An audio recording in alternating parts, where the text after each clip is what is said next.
Bismillahirrahmanirrahim. Assalamualaikum warahmatullahi wabarakatuh. Perkenalkan, nama saya Roipah, biasa dipanggil Ipah, dari Fakultas Ekonomi Prodi Akuntansi. Saya ucapkan terima kasih kepada Bapak Ghazali Sahroni SAGMM yang telah memberikan kesempatan kepada saya untuk menjelaskan tentang akidah pada mata kuliah agama semester 1. Akidah artinya keyakinan atau sering disebut dengan keimanan. Akidah secara istilah merupakan sebuah keimanan yang kuat terhadap Allah Subhanahu wa taala tanpa ada keraguan sedikit pun. Secara garis besar, akidah Islam meliputi semua rukun iman, yaitu iman kepada Allah, iman kepada malaikat, iman kepada kitab-kitab Allah, iman kepada Rasul, iman kepada hari kiamat, iman kepada qada dan qadar. Allah berfirman dalam surat Maryam ayat 65 yang berbunyi, A'udzubillahi minasyaitonirrajim. Bismillahirrahmanirrahim. Rabbus samawati wal ardi wama bainahuma fa'buduhu wastaqbir li ibadatihi hal ta'lamu lahu sami'an. Rabb yang menguasai langit dan bumi dan segala sesuatu yang ada di antara keduanya, maka sembahlah Dia dan berteguh hatilah dalam beribadah kepadanya. Apakah kamu mengetahui ada seorang yang sama dengan Dia yang patut disembah? Quran surat Maryam ayat 65. Dasar akidah Islam adalah Al-Quran dan hadis. Al-Quran merupakan dasar hukum akidah Islam. Melalui Al-Quran, Allah Subhanahu wa taala menuangkan firman-Nya berkenan dengan konsep akidah yang benar yang harus diyakini dan dijalani secara mutlak dan tidak boleh ditawar oleh semua umat Islam. Yang kedua adalah hadis. Hadis adalah sebuah perbuatan, perkataan, dan takrir atau diamnya Nabi Muhammad SAW.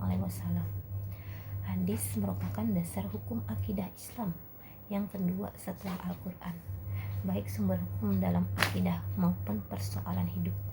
Hal ini dikarenakan semua yang disandarkan pada Nabi Muhammad SAW adalah wahyu dari Allah Subhanahu wa taala, bukan sekedar mempertaruhkan hawa nafsu saja.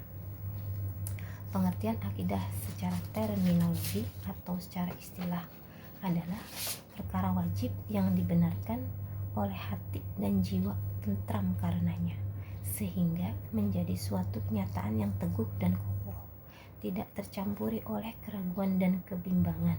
Dengan kata lain, akidah adalah keimanan yang sesuai dengan kenyataan, tidak menerima keraguan ataupun prasangka bagi orang yang meyakininya.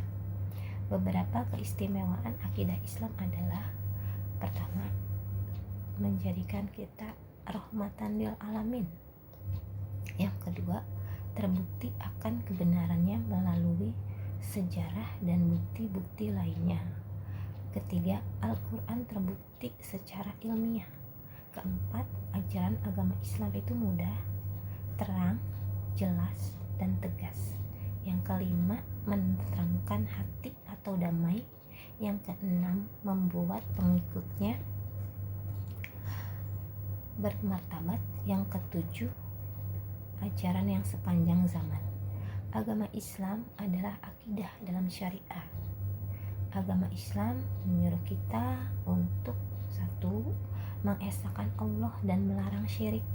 Yang kedua, berlaku jujur dan melarang kezaliman. Ketiga, berlaku amanah dan melarang khianat. Keempat, menepati janji dan mencegah khianat.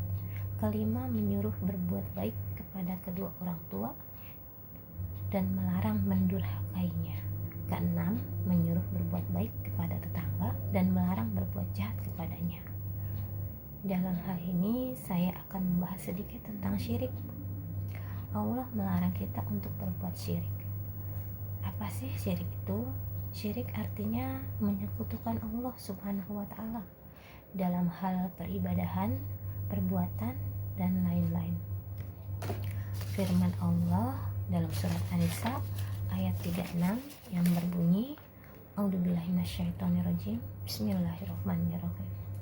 wa'budullaha wa la tusyriku bihi syai'an, yang artinya sembahlah dan janganlah kalian mempersekutukannya dengan sesuatu apapun.